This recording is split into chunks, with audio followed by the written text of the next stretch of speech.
About why me, why now. Initially, I was not all that interested in being president of the university. I participated in the search that brought Hank Bounds here. I participated actively in the search that brought Ted Carter here. My advice to the board was hire a rock star, and I'd be very pleased to work for a rock star, if there is such a thing. But over time, things changed, and they changed on a number of different fronts. First, there are any number of people in this community, many of whom are actually seated in this room, who encouraged me to give that some really serious thought. You know, having spent time here, having spent time at the Med Center, having been very involved with Kearney, being involved with the 500-mile-wide campus that we have at the Med Center in Scottsbluff and in Gearing, and in Norfolk, and so many other locations. Having spent nearly 3 years in the provost's office, you know, dealing with all of the academic affairs matters, I get the privilege of working with Phil and his fellow chief academic officers. And by the way, you are incredibly privileged to have people like Phil on your team. I get to work with your senior research officers. I get to work with your chief financial officers. I get to work with the deans of the grad colleges of all of the system. And so I really come to know them, and they've been very encouraging to me as well. But probably the most important encouragement, as you might imagine, came from my family, who said, "Jeff, it's time," or more. You know, when my wife calls me Jeffrey, I know I'm in real trouble. And this was one of those, "Jeffrey, you should do this" kind of moments. And fortunately, my kids agreed. My 7-year-old grandchildren thought it was a great idea. And, you know, you can't not appreciate what your grandchildren tell you. It's really important. So I am really excited. You know, I've also, before I take your questions, just want to relate to you another story that sort of embodies some of my philosophy about leadership. I've defined leadership in many different ways. I've had the privilege of speaking and teaching at multiple different organizations. I used to teach leadership when I was here at UNO. I certainly continue to do it at the Med Center. But I've done it in many other venues for business schools and for others across the country. And I define leadership as that set of knowledge and skills that inspire others to do great things. It's not about the individual. It's about it's about others. It's about uplifting organizations. It's about uplifting our students. It's about uplifting people. It's about how you treat people. It's about, you know, to use the words of Patrick Lencioni, who I respect greatly.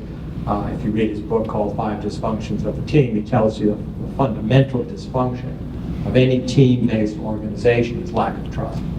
If there's not trust throughout the organization at every level, you are very limited as to what you are going to be able to do. And I think one of the most fundamental ways of building trust has to do with how you treat people. So I'll tell you about an experience that I had almost 20 years ago now. I was a newly minted dean of the medical school in Ohio, and we had our annual white coat ceremony, the first one that I ever officiated over. And if you're not familiar with what that is, all the incoming medical students get a white coat draped over their shoulders by a member of the dean's staff, or me, depending on where they are in line, and congratulated. And that marks the demarcation into a profession based upon the social contract of Locke and Rousseau that says if you're a professional, you have unique and important knowledge, you are self-critical of your knowledge and skill, and you are altruistic. That is, you put others above self.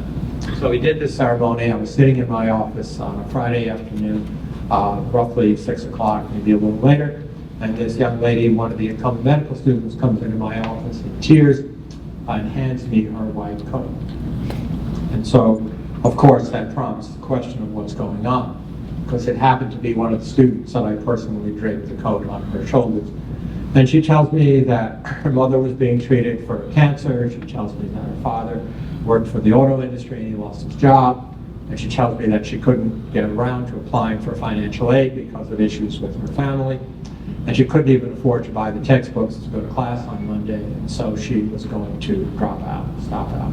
And she wanted to return the coat as an act of good faith. And so I was the dean. I thought I could do anything. A couple of deans sitting in this room, like magic happened. So I called up the financial aid office, but it was 6:45 on a Friday night, and there was nobody there.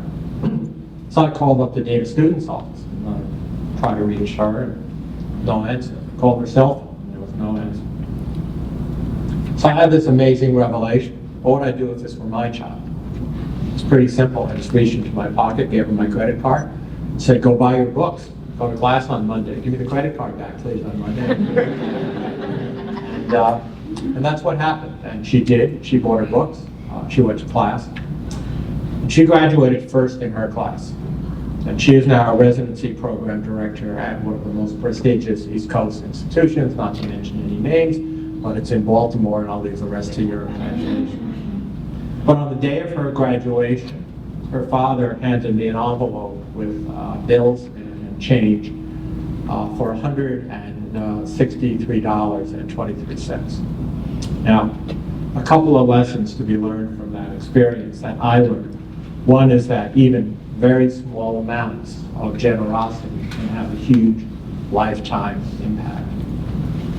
But the most important thing that I learned, and the reason I tell you this story, whether I get to be your next president or not, is if we treat our students like we would treat our children, if we treat our faculty and staff the way we want to treat our family and the way we expect it to be treated, if we treat patients, community members, philanthropists, donors, members of our elected bodies with all of the respect that they deserve and expect the reciprocation, this university will be in a phenomenally unique air and space, and we will be able to accomplish everything that we dream of in the future. At the end of the day, as Phil has heard me say many, many different times, if we can do something to fix our retention rates and look at every entering student as a graduating student, not as an entering class, but as a graduating class, we will never discuss budget again in a negative way, never.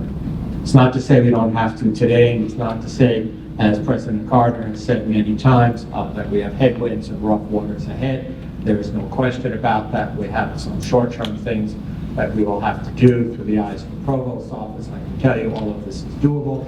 Some of the decisions may not be absolutely easy, but it's all doable. But we have to keep our eyes absolutely laser focused on the horizon. And the horizon is bright blue skies with brilliant sunshine and distinction and distinctiveness for our great campuses of the university, each fulfilling their unique roles in the communities that they serve as an exemplar to the rest of the nation.